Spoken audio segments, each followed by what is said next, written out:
അപ്പസ്തോല പ്രവർത്തനങ്ങളിൽ നിന്നുള്ള വായന 8-ാം അധ്യായം 14 മുതൽ 25 വരെയുള്ള വാക്യങ്ങൾ.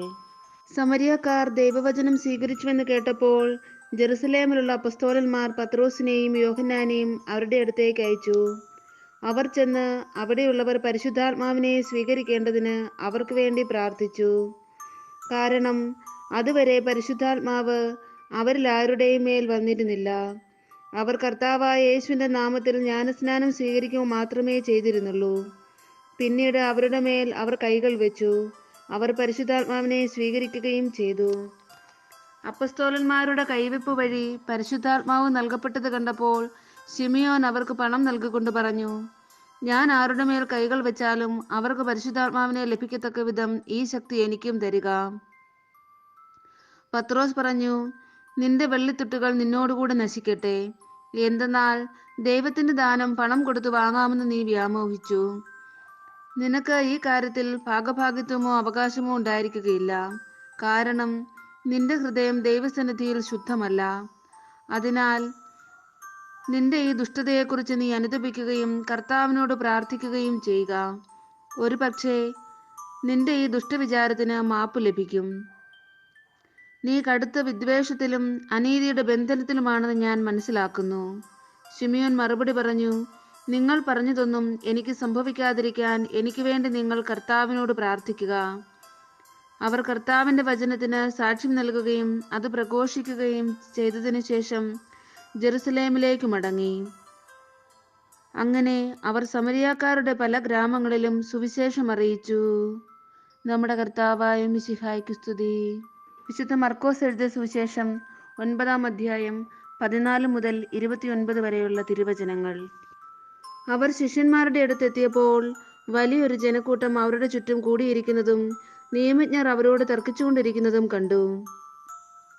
അവനെ കണ്ടയുടനെ ജനക്കൂട്ടം മുഴുവൻ വിസ്മയഭരിതരായി ഓടിക്കൂടി അവനെ അഭിവാദനം ചെയ്തു. അവൻ അവരോട് ചോദിച്ചു, നിങ്ങൾ എന്താണ് അവരുമായി തർക്കിക്കുന്നത്? ജനക്കൂട്ടത്തിൽ ഒരാൾ മറുപടി പറഞ്ഞു, ഗുരോ, ഞാൻ എൻ്റെ മകനെ അങ്ങയുടെ അടുത്ത് കൊണ്ടുവന്നിട്ടുണ്ട്. മൂകനായ ഒരു ആത്മാവ് അവനെ ആവേശിച്ചിരിക്കുന്നു.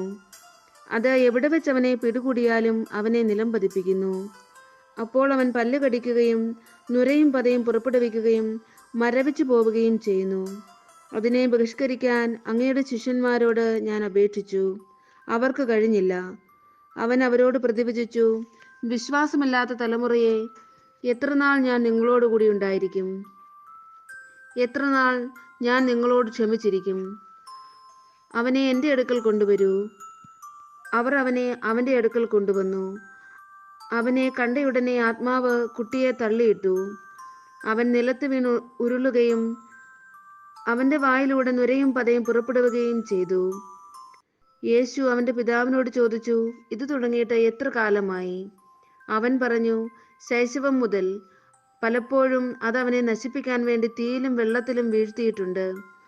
എന്തെങ്കിലും ചെയ്യാൻ നിനക്ക് കഴിയുമെങ്കിൽ ഞങ്ങളുടെ മേൽ കരുണ തോന്നി ഞങ്ങളെ സഹായിക്കണമേ. യേശു പറഞ്ഞു, കഴിയുമെങ്കിലെന്നോ? വിശ്വസിക്കുന്നവന് എല്ലാ കാര്യങ്ങളും സാധിക്കും. ഉടനെ കുട്ടിയുടെ പിതാവ് വിളിച്ചു പറഞ്ഞു, ഞാൻ വിശ്വസിക്കുന്നു. എൻ്റെ അവിശ്വാസം പരിഹരിച്ചെന്നെ സഹായിക്കണമേ. ജനങ്ങൾ ഓടിക്കൂടുന്നത് കണ്ട് യേശു അശുദ്ധാത്മാവിനെ ശകാരിച്ചു.